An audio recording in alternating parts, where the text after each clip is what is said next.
Our next topic of interest is going to be pulmonary hypertension. So, I think we deal with pulmonary hypertension a lot. Most patients who are going to present with pulmonary hypertension, what kind of symptoms are they going to have? They're going to have shortness of breath. Okay, pulmonary hypertension, you're going to have shortness of breath. Okay, what else? It's going to be, your pulmonary arteries obviously have high pressure, right? So as a result, it's going to put a lot of pressure on your right side of the heart. So essentially going to have a lot of right heart failure symptoms. So you can have edema, you can have ascites, right? You have a loud P2 on physical exam. So those are going to be your classic features when it comes to pulmonary hypertension. I don't think when it comes to the boards, the diagnosis bit is going to be very confusing. You'll get that part. Question is, when you suspect a patient to actually have pulmonary hypertension, what is your next best step? What are you going to do? You said right heart cath. What do you always start off with? What's the first test you need to define and say, hey, okay, based on our suspicion, the patient does in fact have. You want to do a basic echo. Transthoracic echocardiogram is what you'll do. And on the transthoracic echo, what does your pulmonary arterial pressure need to be in order for you to call it pulmonary hypertension? More than 20. Very good. It used to be 25, now it is 20. More than 20, you call it pulmonary hypertension. Okay, great. What's next? Once you've done that part, you want to do a right heart cath? So question is this: the moment somebody's got pulmonary hypertension, you got to ask yourself, well, why does this patient have pulmonary hypertension? So what are the classes of pulmonary hypertension we have? Class 1, 2, 3, 4 and 5. What is class 1?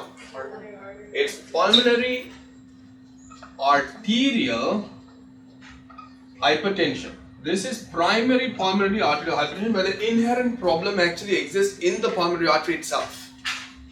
What about 2? Left heart. Left heart. Very good. Number 3. Lungs disease. Okay, very good. Number 4. CTEP. Chronic thromboembolism, right? So, PEs basically. And number 5 is? Everything else. Huh? Unknown. Unknown, so miscellaneous, right? Miscellaneous. Okay, so important thing is, when a patient comes with pulmonary hypertension on your echocardiogram, most patients could have COPD, or they could have pulmonary fibrosis, or they could have left heart failure, right? So you will have something telling you, okay, there might be a secondary reason for why this patient actually has pulmonary hypertension. But what if nothing exists, right? Patient is completely fine. Randomly, the patient's got right-sided heart failure, and now you see the echocardiogram and the patient's got pulmonary hypertension, right? What do you do in that instance? Why is it important to differentiate this one from the rest?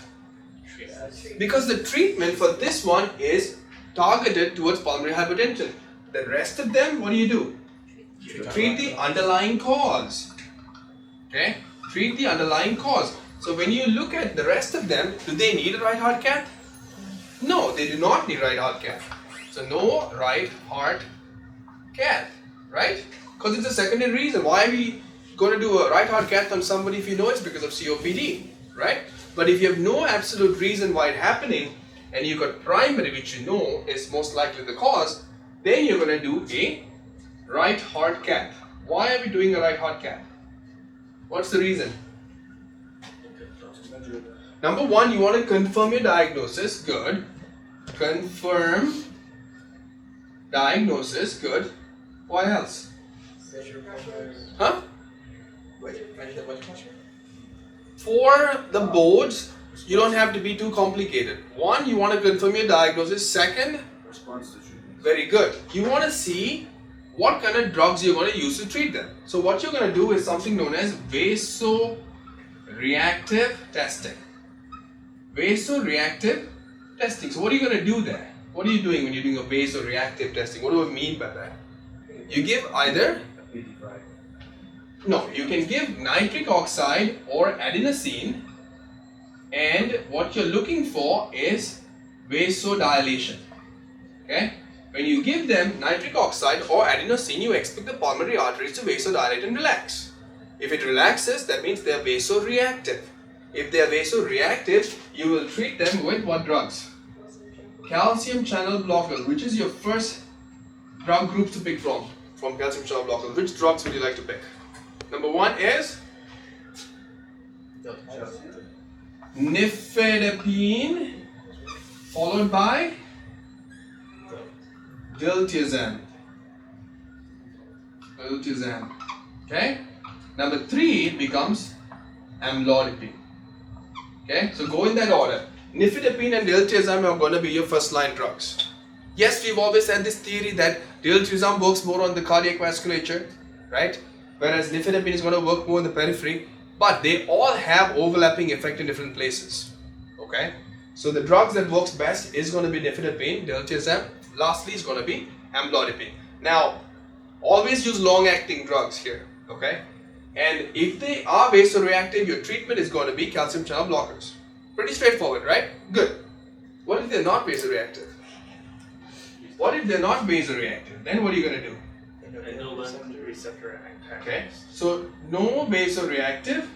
You have a few groups of drugs, right? So you have endothelin receptor antagonists such as what? Ambrisentin, right?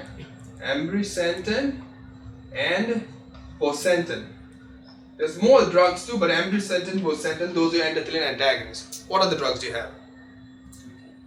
Phosphodiesterase inhibitors, right? Phosphodiesterase inhibitors such as tadalafil and sildenafil, right? Okay. What other drugs do we have? Prostacyclin analogs. Prostacyclin analogs such as epoprostenol,